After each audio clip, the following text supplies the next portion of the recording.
Hello student, कैसे आप सब। आई होप आप लोग बढ़िया होंगे।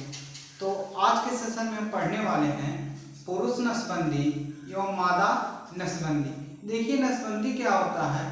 ये एक प्रकार की गर्भ धारण को रोकने की क्या है क्रियाविधि, यानी बच्चे उत्पन्न ना हो इसकी जो है दो पूर्ण अस्थायी विधि है, जिसे हम लोग बोलते हैं मादा नसबंदी व पुरुष नसबंदी। यानी इसके द्वारा अगर ये प्रक्रिया हो जाती है तो इसके फलस्वरूप पुनः बच्चे उत्पन्न नहीं होते। तो दो प्रकार का होता है, पुरुष में भी होता है और महिलाओं में भी होता है। ठीक, तो आइए देखते हैं कि पुरुष नसबंदी क्या होता है और मादा नसबंदी क्या होता है। जैसा कि देखिए आपके सामने दोनों चित्र बन के तैयार है। ये हमारा किसका है, नर जनन तंत्र का, और ये वाला जो फिगर हमारा है मादा जनन तंत्र का। ठीक, आइए देखते हैं इसमें नसबंदी कैसे होती है। डॉक्टर ऑपरेशन करके किस नस को, कौन से भाग को क्या करते हैं जिसके कारण संतान उत्पन्न नहीं होते हैं। ठीक, आइए देखिए। अब पहले हम लोग देखते हैं नर जनन तंत्र में पुरुष नसबंदी के बारे में, यानी इसमें नसबंदी कैसे होती है। देखिए, इसके पहले की वीडियो में सब इसके पार्ट के बारे में पढ़ा दिया गया कि कहाँ पर सेमी वेस्कुलर पुरुष, मतलब नर जनन तंत्र के बारे में आप लोग अच्छे से जान रहे हैं। इसके बेस से हम आगे चलते हैं और ये पढ़ाएंगे कि पुरुष नसबंदी और मादा नसबंदी क्या है। आइए देखिए, तो पुरुष नसबंदी क्या होता है। ये जो शुक्रवाहिनी होती, क्या होती है, शुक्र नलिका, शुक्र नलिका। ये जो शुक्र नलिका है, ये यहां से टेस्टिस में किसका निर्माण होता है, शुक्राणु का निर्माण होता है। और शुक्राणु हमारा नर युग्मक है। क्या है, नर युग्मक है।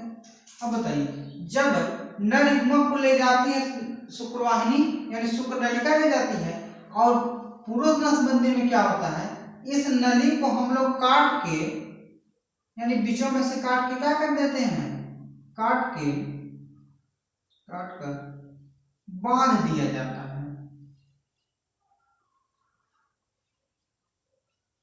क्या किया जाता है, उल्टा करके बांध दिया जाता है। अब बताइए, जब इसकी शुक्रवाहिनी को उल्टा करके बांध दिया जाएगा तो क्या टेस्टिस यानी विषण से शुक्राणु निकल कर आगे पहुंच पाएंगे। जब नहीं पहुंच पाएंगे तो क्या होगा, निषेचन की क्रिया नहीं होगी। तो यही कहलाता है क्या, पुरुष नसबंदी। अगर इसको हम देखें तो पुरुष नसबंदी क्या है कि किसी भी नर जनन तंत्र की शुक्रवाहिनी को उल्टा करके बांध दिया जाता है, जिसके कारण विषण से शुक्राणु आगे नहीं निकल पाते। इस क्रियाविधि को हम लोग क्या बोलते हैं, पुरुष नसबंदी। अब आइए देखते हैं मादा नसबंदी क्या होता है। तो मादा नसबंदी क्या होता है कि ये जो महिलाओं में फैलोपियन नलिका होती है, यानी जो अंडवाहिनी होती है, इस अंडवाहिनी को, इसको भी उल्टा करके क्या कर दिया जाता है, बांध दिया जाता है। इसको भी काट कर बांध दिया जाता है।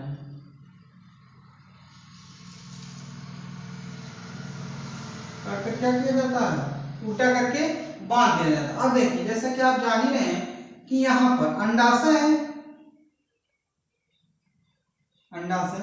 अंडाशय में किसका निर्माण होता है, अंडों का। अंडे का निर्माण हो रहा है अंडाशय में।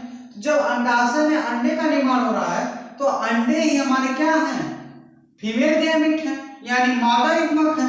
अब जब अंडाशय से अंडाणुओं का क्या निर्माण होने लगेगा, यहाँ से अंडाशय में अंडाणुओं का निर्माण होगा और पहुंचता फैलोपियन ट्यूब में, और फैलोपियन ट्यूब में पहुंचता संकीर्ण पथ पे, तब निषेचन की क्रिया संपन्न होती है। लेकिन अगर बीच में हमने इस फैलोपियन नलिका को यानी अंडवाहिनी को काट के बांध दिया गया है, तो अब क्या होंगे, यहाँ से जाएंगे नहीं, यानी अंडाणु आगे नलिका में प्रवेश नहीं कर पाएंगे, और जब प्रवेश नहीं कर पाएंगे तो निषेचन की क्रिया नहीं होगी। यही कहलाता है मादा नसबंदी और ये कहलाता है पुरुष नसबंदी। इससे एक क्वेश्चन पूछता है कि यदि मादा नसबंदी व पुरुष नसबंदी कर दी जाए, तो ध्यान सुनिएगा, यदि मादा नसबंदी और पुरुष नसबंदी हो जाए तो क्या पुरुषों में वीर्य का निर्माण होगा,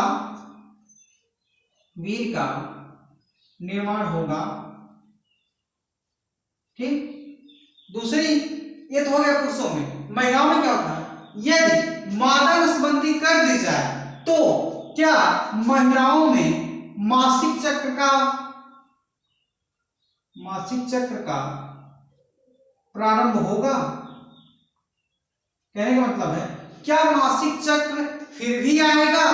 तो देखिए, और क्या है, पुरुषों में अगर हमने केवल किसको रोका है, शुक्राणुओं को रोका। किसको रोका है? शुक्राणुओं को। और यहां पर काट के बाद किंडली को किसका रोका है?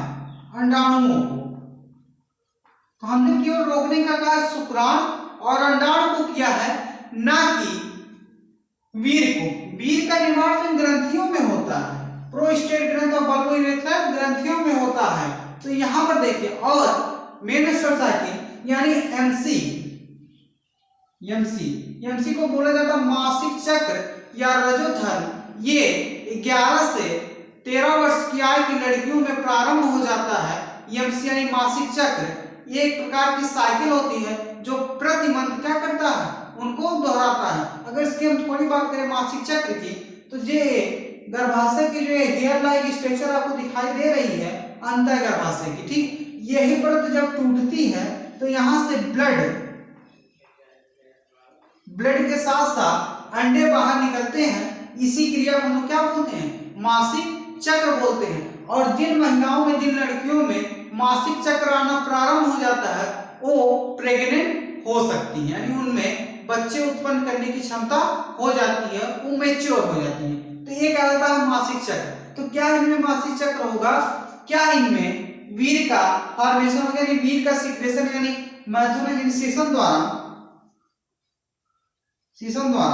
वीर्य का आगे जाएगा, निकलेगा। तो देखिए, हमने केवल स्पर्म को रोका और यहाँ पर अंडाणु को रोका है, तो इसमें मासिक चक्र भी आएगा महिलाओं में और इसमें वीर्य का निर्माण भी होगा। इससे और हमारी जन्म क्षमता यानी हमारे जो है इंटरकोर्स की क्षमता पर कोई भी प्रभाव नहीं पड़ेगा, ठीक। ये एकदम इसका सटीक उत्तर होता है। तो ये सब होता है। आई होप आपको वीडियो अच्छा लगा हो और इसका पूरा स्क्रीनशॉट ले लीजिए, क्योंकि ये जो है बहुत इंपॉर्टेंट है कि जब हम पढ़ेंगे गर्भ निरोधक या गर्भ रोकने की जो विधि है, इसमें से 2 विधियां एकदम बहुत फेमस होती हैं, मादा नसबंदी और पुरुष नसबंदी, ठीक। ये जन्म को रोकने के लिए पूर्ण स्थायी विधि है।